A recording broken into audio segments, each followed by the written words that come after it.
Pag-uwi namin, biglang bumuhos ng malakas na ulan. Sinabi ko sa kanya na tumakbo na kami dahil baka magkasakit siya. Pero hinila niya ako pabalik at binigyan ng matamis na ngiti. Sinabi niya gusto niyang maligo sa ulan. Pinigilan ko siya pero basang-basa na kami. He said he want to play under the rain. He held my hand and began to run. I saw his wide smile. I heard his laugh and make me smile again and again. I will say he's my first love. No, my greatest love. I was thinking that time, what if I confess to him? Tinawag ko ang pangalan niya, pero tinawag niya rin ang pangalan ko. I want him to talk first, but instead of talking, he hugged me, saying thank you. Thank you for staying by my side, for not letting go of my hand. Nisrin, thank you and I love you. Not just a friend, but more than that. I just can't stay beside you in this life, and I don't want to live if I don't say this. Pagkatapos ng salitang binitawan niya, kasabay ng pagbagsak niya sa kamay ko, natakot ako, nanginginig ang kamay ko, sinubukan ko siyang gisingin, pero hindi na siya tumugon.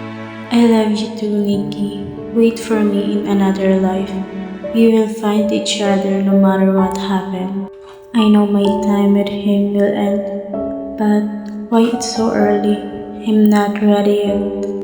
He's lying in the grass. I hug him, kasabay ng paghinto ng ulan, ang lamig ng kamay niya, hindi na tulad ng dati. It's been a week when he's gone. I still feel his presence beside me. Pakiramdam ko, nasa tabi ko siya. Sa bawat hampas ng hangin, ramdam ko ang presensya niya. Ang tahimik na dagat at awit ng ibon, lalo ng takip silim na madalas naming hinihintay. I'm not used not having him around. Sobrang sakit, ni hindi man lang niya narinig ang mahal kita mula sa bibig ko. Ang daya ng mundong ito. Bakit parang isang araw ko lang siyang nakasama? Bakit hindi siya binigyan ng mahabang oras?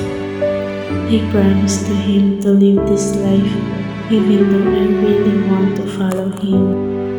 I go to his apartment. Patuloy pa rin akong binabangungot ng pagkawala niya. I was in his balcony. Amoy na amoy ko ang pabango niya. I sit in the sofa while waiting for him to visit me. I want to believe he will do it. He will visit me. Ramdam ko ang lakas ng hangin sa balcony na lumagpas sa katawan ko. Itinaas ko ang kamay ko, sobrang lamig. Pakiramdam kong hinawakan niya ito. Patuloy na tumulo ang mukha ko habang yakap ko ang pugot ko. Ramdam ko ang lamig na pagyakap niya sa akin. Napahagulhol ako nang maramdaman ko ang presensya niya na yumakap sa akin. Do you miss me, Nikki? I'm always waiting for you. Always want to see you. Can you hug me again for one last time? Muling lumakas ang hangin hanggang sa hindi ko na malayang nakatulog na ako. Nakatayo siya sa harap ko. Parang totoo. Kitang-kita ko ang ngiti niya. He's holding the flower he really want to give me. Kamusta ka na, Nisrin? Tanong niya sa akin.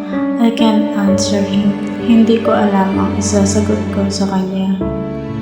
I'm not okay, but I need to be okay. I raise my hand to reach his cheek. Mahal kita, Nikki. I'm sorry if I didn't say that when you're still alive. Maybe you came back so we can continue our unfinished love, but there's nothing I can do. Take care of yourself, Nisrin. I'm always waiting for you in our favorite spot.